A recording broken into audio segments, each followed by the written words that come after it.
تھوڑی دیر میں اے ایس آئی سلامت علی اور دو کانسٹیبل کے ساتھ میں تانگے میں بیٹھا لاری اڈے کی جانب جا رہا تھا۔ وقوع پر ایک جھمگٹا سا دکھائی دے رہا تھا۔ ہم آنے واحد میں لاش کے قریب پہنچ گئے۔ ہمیں تانگے سے اتر کر اس طرف آتے دیکھ کر مجمع کائی کی طرح پھٹ گیا۔ میں بغور جائے وقوع کا جائزہ لینے لگا۔ ایک جوان شخص کی لاش زمین پر پڑی تھی، سینے سے اس کا لباس خون آلود تھا۔ میں نے پہلی نظر میں اندازہ لگا لیا کہ دونوں فائر اس کے سینے میں کیے گئے تھے، اور یہ کہ اس جوان میں زندگی کی کوئی رمق باقی نہیں تھی۔ اس کی عمر لگ بھگ 22 سال تھی، اور صحت اور جوانی کو دیکھتے ہوئے کہا جا سکتا تھا کہ یہ اس کے مرنے کے دن نہیں تھے۔ نزدیک ہی ایک طرف 3-4 افراد نے ایک چودھری ٹائپ شخص کو قابو میں کر رکھا تھا۔ وہ ان کی گرفت میں بری طرح تل ملا رہا تھا اور انہیں خطرناک نتائج کی دھمکیاں بھی دے رہا تھا۔ اس کا مشکی گھوڑا ایک طرف بندھا تھا۔ اے ایس آئی فوراً جائے وقوع کا نقشہ بنانے میں مصروف ہو گیا۔ فوری طور پر جو حالات و واقعات میرے علم میں آئے، میں پہلے اس کا خلاصہ آپ کی خدمت میں پیش کرتا ہوں۔ نامعلوم مقتول ایک مسافر تھا جو بس میں سوار ہو کر پنڈی بھٹیاں پہنچا تھا، یعنی مذکورہ بس مقتول کو لے کر پنڈی بھٹیاں کے لاری اڈے پر پہنچی تھی۔ مقتول کی منزل پنڈی بھٹیاں سے کہیں آگے کی تھی۔ پنڈی بھٹیاں کے اڈے پر سٹاپ کے بعد جیسے ہی بس اڈے سے نکل کر سڑک پر آئی، ایک گھڑ سوار نے اس کا راستہ روک لیا۔ نہایت ہی قیمتی اور شاندار لباس میں ملبوس ایک چودھری نما شخص گھوڑے کو بس کے سامنے کھڑا کر کے خود گھوڑے سے نیچے اتر آیا اور بس کی کھڑکیوں سے جھانک جھانک کر اندر دیکھنے لگا۔ پھر اس نے ایک کھڑکی میں ہاتھ ڈال کر ایک نوجوان شخص کو باہر آنے کا حکم دیا۔ اس کے لہجے میں تحکم اور تحکم میں بے پناہ غضب ناکی پائی جاتی تھی۔ جس شخص کو چودھری نے بس سے باہر بلایا تھا وہ ایک خاتون کے ساتھ بس میں سوار تھا۔ وہ دونوں دو مسافر والی سیٹ پر بیٹھے تھے۔ عورت کھڑکی والی سمت میں تھی اور اس نے برقع پہن رکھا تھا۔ عورت کے ساتھی نے جب چودھری کے حکم کی تعمیل نہ کی تو چودھری بنفس نفیس بس کے اندر گھس گیا اور مذکورہ شخص کو گریبان سے پکڑ کر کھڑا کرتے ہوئے پھونکارا، میں نے تمہیں باہر بلایا تھا۔ عورت کا ساتھی اگرچہ چودھری کی شان و شوکت سے مروب ہو گیا تھا، تاہم وہ جرأت مندانہ انداز میں بولا، کون ہو تم اور مجھے بس سے کیوں نیچے اتارنا چاہتے ہو؟ میں تمہیں نہیں جانتا۔ میں چودھری حق نواز کھرل ہوں، چودھری نے اپنا تعارف کروایا، اور تمہیں بس سے نیچے اتارنے کا مقصد یہ تھا کہ تمہیں تمہارے جرم کی سزا دی جائے۔ میں نے کیا جرم کیا ہے؟ بلے بھائی بلے، چودھری نے کہا، تو تم اپنا جرم بھی بھول گئے؟ ابھی تھوڑی دیر پہلے تم نے مجھ پر تھوکا تھا۔ چودھری نے آخری الفاظ ترشی آمیز لہجے میں ادا کیے۔ میں نے تم پر تھوکا تھا؟ وہ شخص ہکا بکا رہ گیا۔ بس کے مسافروں نے اپنی اپنی سمجھ کے مطابق اس شخص کی حمایت میں چودھری سے کہا، اس نے ایسا نہیں کیا چودھری صاحب، آپ کو شاید کوئی غلطی لگی ہے۔ یہ بیچارہ تو آپ کو جانتا تک نہیں۔ یہ بات تو ٹھیک ہے کہ یہ مجھے نہیں جانتا، کیونکہ میں آج اسے پہلی مرتبہ دیکھ رہا ہوں، لیکن مجھے کوئی غلطی نہیں لگی۔ اس شخص نے تھوڑی دیر پہلے باقاعدہ مجھ پر تھوکا تھا۔ برقع پوش عورت اس ناگہانی پر خاصی ہراساں تھی، تاہم برقعے کی وجہ سے اس کے چہرے کے تاثرات چھپے ہوئے تھے۔ ایک مسافر نے کہا، چودھری صاحب، میں سیالکوٹ سے اسی بس میں ہوں۔ مجھے اچھی طرح یاد ہے کہ یہ دونوں مسافر رسول پور تارڑ سے اس بس میں سوار ہوئے تھے، اور اب تک 3 مرتبہ بس راستے میں رکی ہے۔ یہ دونوں مستقل اپنی سیٹ پر ہیں۔ مجھے سمجھ نہیں آتا کہ اس بیچارے نے کس وقت اور کس جگہ آپ پر تھوکا۔ دوسرا مسافر بولا، اور چودھری صاحب، آپ کو تو میں نے ابھی ابھی دیکھا ہے، آپ کو یقیناً کوئی غلطی ہی لگی ہے۔ آپ اس کو معاف کریں اور بس کو جانے دیں۔ تم لوگوں کا دماغ خراب ہوا ہے۔ میں بتاتا ہوں تم لوگوں کو۔ میں موزہ کولو تارڑ کے چودھری علی نواز کھرل کا بڑا بیٹا چودھری حق نواز کھرل ہوں۔ میں اپنے مشکی گھوڑے پر رسول پور تارڑ سے پنڈی بھٹیاں کی طرف آ رہا تھا۔ پنڈی بھٹیاں سے 2 میل پہلے یہ بس میرے پاس سے گزری تھی۔ میں اس وقت پکی سڑک کے ساتھ ساتھ کچے میں گھوڑا دوڑا رہا تھا۔ عین اس وقت جب بس مجھے اوورٹیک کر رہی تھی، اس نامراد نے کھڑکی میں سے منہ نکال کر مجھ پر تھوکا تھا۔ پھر چودھری نے اس شخص کو ایک جھٹکا دیا اور کہا، بس خاصی تیز رفتاری سے جا رہی تھی، تاہم میں نے اس کا تعاقب جاری رکھا اور یہاں آ کر میں بس کو روکنے میں کامیاب ہو گیا ہوں۔ اب آئی کچھ سمجھ میں بات؟ عورت کے ساتھی شخص نے قدرے سہمی ہوئی آواز میں کہا، ہاں مجھے یاد ہے، میں نے کھڑکی سے باہر تھوکا تو تھا، لیکن مجھے کیا پتا تھا کہ وہ تھوک آپ پر جا گرے گا؟ تمہیں پتا نہیں تھا؟ چودھری نے دانت کچکچاتے ہوئے زہریلے لہجے میں کہا، یہی بات بتانے کے لیے تو میں تمہیں بس سے باہر لے کر جا رہا ہوں۔ تمہاری 7 پشتوں کو بھی پتا چل جائے گا کہ چودھری حق نواز کھرل پر تھوکنے کا انجام کیا ہوتا ہے۔ ایک مسافر نے حمایتی انداز میں کہا، چودھری صاحب غصہ جانے دیں، جو کچھ ہوا اس میں اس شخص کا کوئی قصور نہیں، آپ اس کو معاف کریں، اللہ بھی تو بڑے سے بڑا گناہ معاف کر دیتا ہے، یہ بیچارہ تو پھر بے قصور ہے۔ چودھری ایک انا گزید اور فرعون صفت شخص تھا، اسے سمجھانے بجھانے کا اس پر الٹا اثر ہوا۔ وہ اپنے شکار کو کھینچتے ہوئے رعونت آمیز لہجے میں پھنکارا، اللہ یقیناً معاف کر دیتا ہے لیکن بندہ معاف نہیں کرتا۔ میں بھی اس بدبخت کو ایسا سبق سکھاؤں گا کہ اس کی آنے والی نسلیں تک یاد کر کے کانپ اٹھیں گی۔ اس گھٹیا شخص نے چودھری حق نواز سے متھا لگایا ہے۔ بس ہی میں ایک سمجھدار اور بردبار شخص بھی سوار تھا، غالباً وہ ایک پڑھا لکھا اور سرد و گرم چشیدہ انسان تھا۔ اس نے کہا، چودھری صاحب، اس بے بس شخص نے آپ سے متھا نہیں لگایا، بس وہ ایک اتفاق تھا۔ آپ اس ناخوشگوار واقعے کو بھولنے کی کوشش کریں۔ یہ کوئی معمولی واقعہ نہیں، چودھری بولا، بھری بس کے سامنے میری بے عزتی ہوئی ہے۔ اسی شخص نے کہا، چودھری صاحب، اس میں بے عزتی والی کون سی بات ہے؟ ہم سب آپ کے لیے اجنبی ہیں، نہ آپ ہمیں جانتے ہیں اور نہ ہی ہم آپ سے واقف ہیں۔ ویسے بھی اگر آپ اس واقعے کو اچھالنے کی کوشش نہ کرتے تو ہمیں تو اس بارے میں کچھ پتہ بھی نہ چلتا۔ آپ نے تو خود بس روک کر اس معاملے کو ہم تک پہنچایا ہے۔ زیادہ عقل مند بننے کی کوشش نہ کرو، چودھری نے اس مرد معقول کی طرف دیکھتے ہوئے دھمکی آمیز لہجے میں کہا۔ ابھی ایک آواز دوں گا تو درجنوں لوگ اکٹھے ہو جائیں گے۔ دور دور تک میرا دبدبا ہے۔ جب تک میں اسے اس کے کیے کی سزا نہیں دے لوں گا، اس وقت تک مجھے چین نہیں آئے گا۔ پھر وہ اسے دھکا دیتے ہوئے بولا، چل اوئے آگے لگ۔ عجیب بد دماغ اور کمینہ خصلت چودھری تھا۔ ان دونوں کی سیٹ بس کے دروازے کے قریب تھی۔ چودھری نے اس کو باجبر بس سے نیچے اتار لیا۔ ان کے ساتھ ہی بہت سے مسافر بھی بس سے باہر نکل آئے اور چودھری کو اپنے تئیں سمجھانے کی کوشش کرنے لگے، مگر شاید چودھری کا برا وقت آن پہنچا تھا، اس پر کسی کی نصیحت کا اثر نہیں ہو رہا تھا۔ چودھری نے باقاعدہ اسے مارنا شروع کر دیا۔ لوگ زبانی کلامی چودھری کو اس کی زیادتی سے باز رکھنے کی تلقین کرتے رہے، تاہم کسی نے ان کے بیچ میں آنے کی کوشش نہیں کی۔ ایک دو تھپڑ کھانے کے بعد وہ شخص سنبھل گیا۔ صحت اور طاقت میں وہ کسی بھی طرح چودھری سے کم نہیں تھا۔ وہ تو چودھری کا روب اور دبدبا تھا جو وہ ابھی تک پٹ رہا تھا، ورنہ جواباً وہ بھی چودھری کا حشر نشر کر سکتا تھا، اور پھر اس نے ایسا ہی کیا۔ دیکھتے ہی دیکھتے بازی پلٹ گئی۔ جو پہلے پٹ رہا تھا اب پیٹ رہا تھا۔ تھوڑی ہی دیر کے بعد چودھری کو دن میں تارے نظر آ گئے۔ بس کے مسافر اب بڑی دلچسپی سے یہ دنگل دیکھ رہے تھے۔ جب چودھری حق نواز کی درگت خاصی ذلت آمیز ہو گئی تو اس نے اچانک اپنی واسکٹ کی اندرونی جیب سے ریوالور نکال لیا۔ اس وقت چودھری زمین پر گرا ہوا تھا اور وہ مسافر پوری طرح اس پر چھایا ہوا تھا۔ پھر اس سے پہلے کہ وہ چودھری کے ہاتھ میں ریوالور دیکھ کر اپنا بچاؤ کر پاتا، چودھری نے یکے بعد دیگرے دو فائر کر دیے۔ مسافر کا سینہ خون اگلنے لگا اور دونوں ہاتھوں سے چھاتی کو تھام کر وہ زمین بوس ہو گیا۔ اس اچانک بدلتی ہوئی صورتحال نے وہاں موجود ہر شخص کو گویا پتھر کا بنا دیا۔ اس موقع سے فائدہ اٹھاتے ہوئے چودھری حق نواز کھرل اپنے گھوڑے کی جانب بڑھا۔ وہ گھوڑے پر سوار ہوا اور اس سے پہلے کہ اس کا گھوڑا ہوا سے باتیں کرنے لگتا، ایک تعجب آمیز واقعہ رونما ہوا۔ چودھری اپنے گھوڑے سمیت الٹ کر زمین پر آ گرا، اسی زمین پر جہاں ایک دوسرا انسان جان کنی کے عالم میں پڑا تڑپ رہا تھا۔ اگلے ہی لمحے سب کو ہوش آ گیا اور پھر فوراً ہی ان کی سمجھ میں یہ بات بھی آ گئی کہ چودھری اور گھوڑے کو کون سی اندیکھی قوت نے خاک چاٹنے پر مجبور کر دیا۔ سب کی نظریں اس 50 سالہ نظام دین پر لگی تھی جس کی ہمت اور حاضر دماغی نے وہ کرشمہ دکھایا تھا۔ دراصل جب چودھری نے وہاں سے فرار ہونے کی کوشش کی تھی، عین اسی وقت بابا نظام دین نے اپنے ہاتھ میں پکڑی ہوئی لاٹھی گھوڑے کی ٹانگوں میں پھنسا دی۔ اس لاٹھی اور بابا نظام دین میں طویل رفاقت تھی۔ ایسے کیا بٹر بٹر دیکھ رہے ہو تم سب؟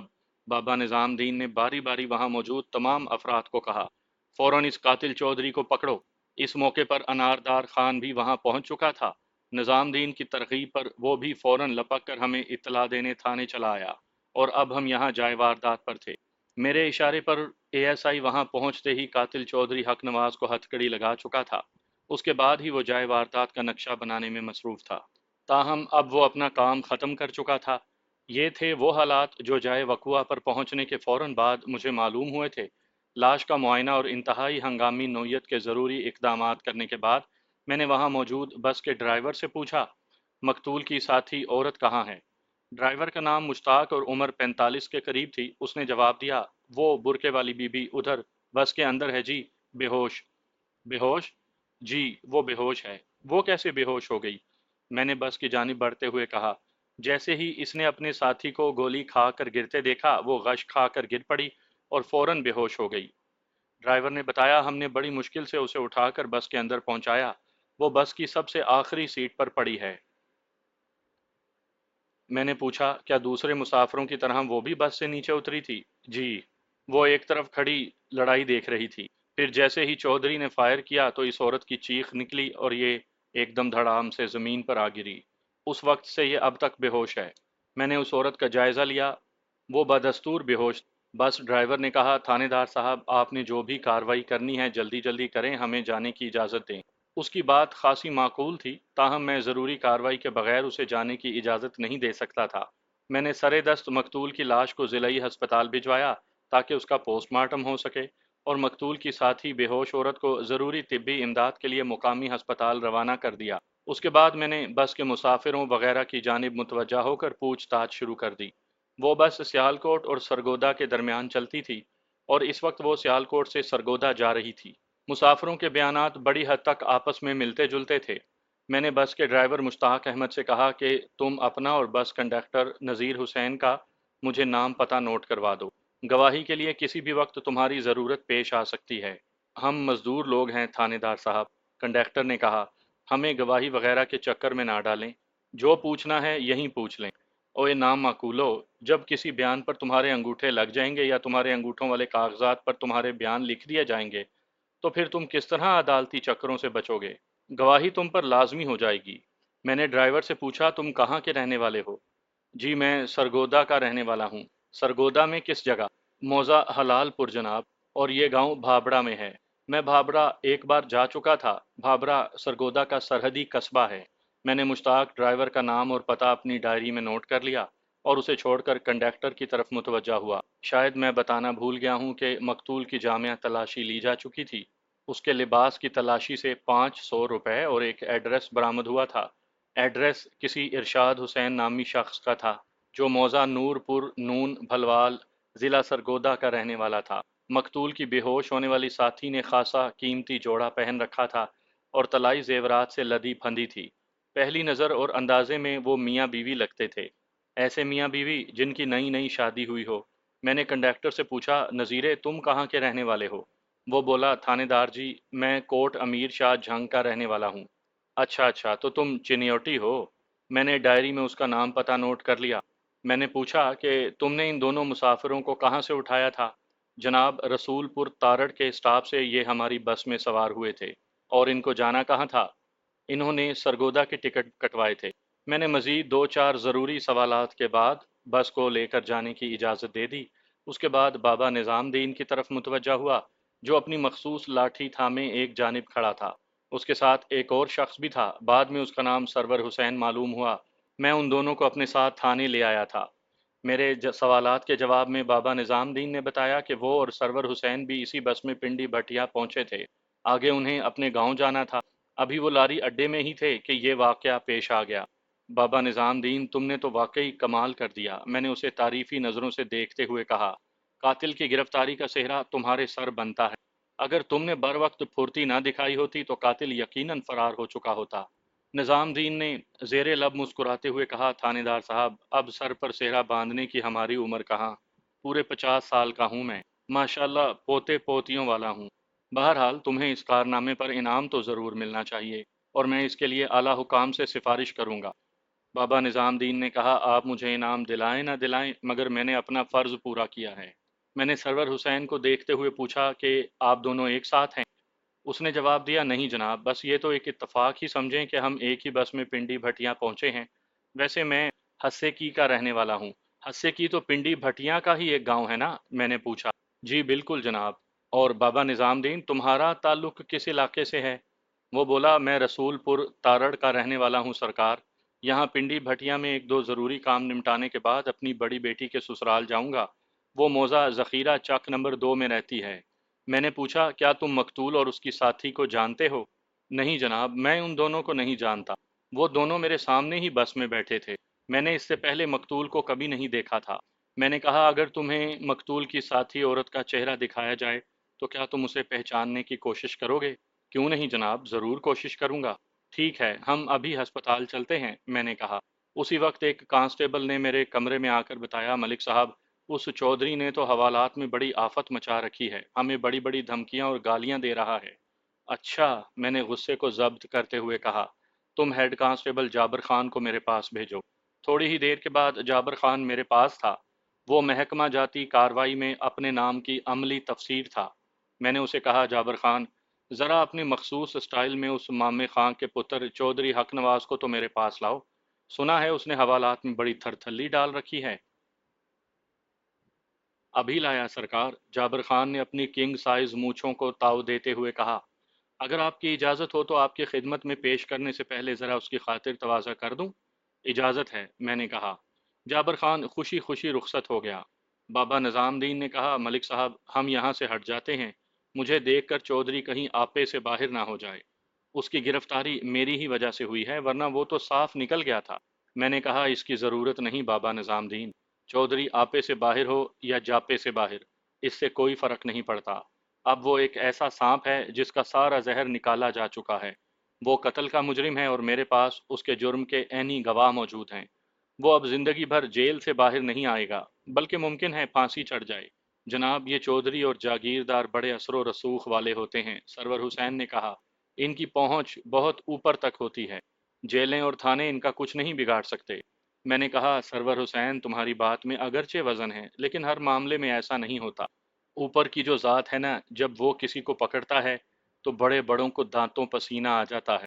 تم دیکھنا کہ میں اس چودھری کا حشر کیسا خراب کرتا ہوں۔ کاش ہمارے ملک کے تمام پولیس والے آپ جیسے ہو جائیں ملک صاحب، بابا نظام دین نے دعائیا انداز میں کہا۔ سرور حسین نے بھی تائید کی، آمین۔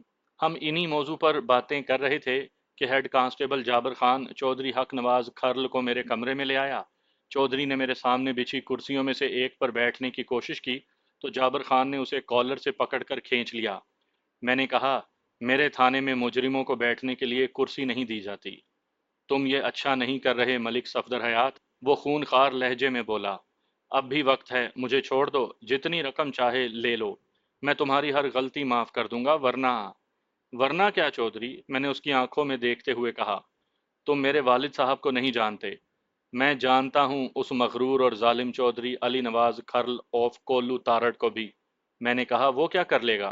ہم تو بڑے بڑے افسروں کے تبادلے کروا دیا کرتے ہیں، لیکن میں تو بہت چھوٹا افسر ہوں چودھری۔ وہ غصے سے بولا، تم نے اگر میری بات نہ مانی تو میں تمہاری وردی بھی اتروا دوں گا۔ تم وردی کی بات کرتے ہو؟ میں نے کہا، میں نے تو تمہاری کھال اتروانے کا بندوبست کر رکھا ہے۔ تم نے درجن بھر افراد کے سامنے ایک معصوم اور بے خطا شخص کے خون میں ہاتھ رنگے ہیں چودھری۔ آلۂ قتل لیبارٹری ٹیسٹ کے لیے جا چکا ہے، تم منہ دھو رکھو، تمہارے بچنے کی کوئی امید نہیں۔ ایک لمحے کے لیے اس کے چہرے پر خوف کے سائے لہرائے، لیکن دوسرے ہی لمحے وہ دھمکی آمیز لہجے میں بولا، میں تمہیں آخری موقع دیتا ہوں تھانے دار، اب بھی وقت ہے، میری بات مان کر مجھے آزاد کر دو۔ میں تمہیں یقین دلاتا ہوں کہ تم فائدے میں رہو گے۔ میں اپنا فائدہ نقصان بخوبی جانتا ہوں۔ ہمارا خاندان کئی صدیوں سے اس علاقے کا حاکم ہے، وہ رعونت آمیز لہجے میں بولا۔ ہم سے تو انگریز بھی ٹکر نہیں لیتے تھے، تم کس کھیت کی مولی ہو؟ ملک صفدر حیات، اپنی حرکت سے باز آ جاؤ، ورنہ تمہیں پچھتانے کا بھی موقع نہیں ملے گا۔ میں نے اس کے اشتعال انگیز جملوں کو صبر و تحمل سے برداشت کرتے ہوئے کہا، چودھری حق نواز، ایک بات کان کھول کر سن لو، میں تھانے دار ہوں ذرا وکھری ٹائپ کا، میرے سامنے سوچ سمجھ کر زبان کھولو، اور جہاں تک انگریز بہادر کا تعلق ہے تو وہ 7 سمندر پار سے یہاں حکمرانی کرنے آئے تھے، اس خطے کے مزاج سے واقف نہیں تھے، لیکن میرا خمیر اسی مٹی سے اٹھا ہے۔ یاد رکھو، میں تمہیں ایسی جگہ فٹ کروں گا کہ سوچتے رہ جاؤ گے، اور تمہیں بھی میں ایسا سیدھا کرواؤں گا کہ… اس نے جملہ ادھورا چھوڑ دیا۔ میں نے پوچھا، ویسے چودھری، مجھے پتا چلا ہے کہ تم آج رسول پور تارڑ سے آ رہے تھے، تمہارا علاقہ تو کولو تارڑ ہے، وہاں کیا کرنے گئے تھے؟ ہم اس پورے علاقے کے مالک ہیں، جہاں دل چاہیں جائیں، تمہیں کیا تکلیف ہے؟ پھر وہ کینہ توز نظروں سے مجھے گھورنے لگا۔ میں نے کہا، چودھری، حوالات میں زیادہ اچھل کود مچانے کی ضرورت نہیں، میں نے سنا ہے تم تھانے کے عملے کو خطرناک نتائج کی دھمکیاں دیتے ہو، اگر تم نے آئندہ ایسی کوئی حرکت کی تو مجبوراً تمہیں ڈرائنگ روم بھجوا دوں گا۔ وہ کھا جانے والی نظروں سے مجھے دیکھنے لگا۔ میں نے جابر خان سے کہا، یہ حوالاتی اب تمہارے حوالے ہے، اس پر گہری نظر رکھو، اگر سختی کی ضرورت پڑے تو بے دریغ کرنا۔ صبح میں اسے عدالت میں پیش کر کے اس کا ریمانڈ حاصل کروں گا۔ آپ فکر ہی نہ کریں ملک صاحب، میں چودھری کا خاص خیال رکھوں گا۔ ویسے آپ حوالدار صاحب کو بھی بتا دیں کہ یہ بندہ میری نگرانی میں ہے۔ ہاں، میں حوالدار نزاکت علی کو بتا دوں گا۔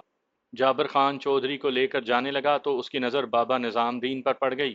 دراصل نظام دین اور سرور حسین چودھری کے آنے سے پہلے کمرے کے کونے میں پڑی ایک چوبی بینچ پر جا کر بیٹھ گئے تھے، اور ابھی تک چودھری کمرے میں ان کی موجودگی سے آگاہ نہیں ہوا تھا۔ واپسی میں اس نے بابا نظام دین کو دیکھا تو چیخ کر بولا، بڈھے بابے، تیرا تو میں وہ انجام کروں گا کہ… جملہ پورا ہونے سے پہلے ہی ہیڈ کانسٹیبل جابر خان نے اسے دھکا دیا اور وہ کمرے سے باہر نکل گیا۔ ان کے جانے کے بعد نظام دین نے کہا، ملک صاحب، کیا واقعی آپ چودھری کو سزا دلوانے میں کامیاب ہو جائیں گے؟ بابا نظام دین کی تشویش کو میں سمجھتا تھا۔ میں نے اسے تسلی دی، تمہیں فکر مند ہونے کی چنداں ضرورت نہیں۔ تم نے قانون کی مدد کی ہے، اب تمہاری حفاظت کرنا ہماری ذمہ داری ہے۔ ویسے چودھری کی طرف سے پریشان ہونے کی ضرورت نہیں، اب یہ چھوٹنے والا نہیں۔ وہ قدرے مطمئن نظر آنے لگا۔ تھوڑی دیر کے بعد ہم تینوں مقامی ہسپتال میں تھے۔ میں سیدھا ڈیوٹی پر موجود ڈاکٹر کے پاس گیا۔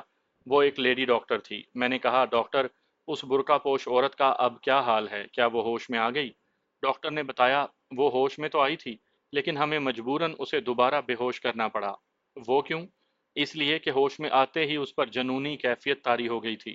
اس نے الیاس کا نام پکار کر ایک چیخ ماری اور اس کے ہاتھ پاؤں میں تشنج پیدا ہونے لگا۔ بحالت مجبوری ہم نے اسے نیند کا انجیکشن لگا دیا۔ اوہ، میں نے کہا، الیاس غالباً اس کے مقتول ساتھی کا نام ہے۔ لڑکی شاید کسی گہرے ذہنی صدمے سے دوچار ہے، ڈاکٹر نے کہا۔ کیا مرنے والا اس کا شوہر تھا؟ ابھی کوئی حتمی بات نہیں کہی جا سکتی، میں نے کہا۔ فی الحال تو ہمیں یہی معلوم ہو سکا ہے کہ اس کے مقتول ساتھی کا نام الیاس ہو سکتا ہے، اور وہ دونوں رسول پور تارڑ سے سرگودا جا رہے تھے۔ میں نے ڈاکٹر سے کہا، میں اس کا بیان لینا چاہتا ہوں تاکہ ان کے بارے میں معلوم ہو سکے۔ ڈاکٹر نے نفی میں سر ہلایا، فی الحال تو ممکن نہیں۔ آپ کل صبح آ جائیں، جب تک امید ہے کہ اس کی حالت قدرے سنبھل جائے گی۔ میں نے پوچھا، ہوش میں آنے کے بعد اس نے کچھ بتایا تھا اپنے بارے میں؟ کچھ نہیں، سوائے ایک چیخ کے اس کے منہ سے کوئی لفظ نہیں نکلا، اور اسی چیخ میں اس نے الیاس نامی کسی شخص کو پکارا تھا۔ میں نے کہا، میں اسے دیکھنا چاہتا ہوں۔ ہاں ہاں ضرور، آپ آئیں میرے ساتھ۔ ہم تینوں اسی لیڈی ڈاکٹر کی میت میں اس وارڈ میں پہنچے جہاں ہماری مطلوبہ عورت ایک بستر پر بے ہوش پڑی تھی۔ اس وقت وہ برقعے میں نہیں تھی۔ میں نے بابا نظام دین کو سوالیہ نظروں سے دیکھا۔ وہ میری نظر کا مطلب سمجھ گیا۔ تھوڑی دیر تک اس نے اس عورت کا جائزہ لینے کے بعد نفی میں گردن ہلائی۔ نہیں ملک صاحب، میں نے پہلے کبھی اس عورت کو نہیں دیکھا۔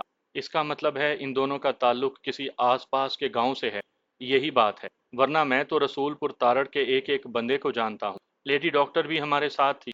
میں نے نظام دین اور سرور حسین سے کہا، تم دونوں باہر جا کر بیٹھو، میں ابھی آتا ہوں۔ ان دونوں نے میرے حکم کی تعمیل کی۔ جب وہ وارڈ سے نکل گئے تو میں ڈاکٹر سے مخاطب ہوا، مریضہ نے اچھا خاصا طلائی زیور پہن رکھا ہے، اس کی حفاظت آپ کی ذمہ داری ہے۔ ہم اس قسم کی ذمہ داریاں قبول نہیں کرتے تھانے دار صاحب۔ آپ چاہیں تو یہ زیورات اپنے پاس محفوظ رکھ سکتے ہیں، بلکہ اسے یہاں لانے سے پہلے آپ کو چاہیے تھا کہ اس کا تمام قیمتی سامان اپنے پاس رکھ لیتے۔ میں نے کہا، ہاں بس جلدی میں غلطی ہو گئی، اس وقت ہمیں اس کی طرف سے بہت فکر مندی تھی۔ بہرحال اب آپ اس کا زیور اتار کر میرے حوالے کر دیں۔ میں آپ کے سامنے تمام زیورات کی ایک فہرست بناتا ہوں، اور تصدیق کے لیے آپ کے دستخط بھی ہو جائیں تاکہ سند رہے اور بوقت ضرورت کام آئے۔ جلد یا بدیر اس کے والی وارثوں کا سراغ بھی مل ہی جائے گا۔ ڈاکٹر نے کہا، میں یہ کام نرس کی مدد سے ابھی کرواتی ہوں، لیکن اس میں ایک خدشہ ہے۔ کیسا خدشہ ڈاکٹر؟ اگر زیورات اتارنے کے دوران میں یہ انجیکشن کے اثر سے نکل آئی اور اسے دوبارہ تشنجی کا دورہ پڑ گیا تو سنبھالنا مشکل ہو جائے گا۔ اس لیے میرا خیال ہے فی الحال اسے ڈسٹرب نہ کیا جائے۔ پھر تو ڈاکٹر صاحب آپ کو زیورات کی حفاظت کی ذمہ داری لینی ہوگی۔ ڈاکٹر خاصی معقول تھی اور میری مجبوری کو سمجھتی تھی۔ اسے مریضہ سے بھی گہری ہمدردی تھی، اس لیے اس نے تعاون آمیز لہجے میں کہا، اگرچہ یہ ہمارے فرائض میں شامل نہیں، لیکن آپ فکر نہ کریں، میں ایک نرس کو خصوصی ہدایت کر دوں گی کہ دوران بے ہوشی وہ مریضہ کے طلائی زیورات کا خیال رکھے۔ میں مطمئن ہو گیا۔ تھوڑی دیر کے بعد میں اپنے تھانے میں موجود تھا۔ بابا نظام دین اور سرور حسین کے پکے بیانات ہو چکے تھے۔ میں نے انہیں اس تاکید کے ساتھ جانے کی اجازت دی کہ وہ اپنا علاقہ چھوڑ کر کہیں نہ جائیں اور بوقت ضرورت میرے بلانے پر فوراً تھانے پہنچ جائیں۔ وہ میری ہدایات پر عمل کرنے کا وعدہ کر کے رخصت ہو گئے۔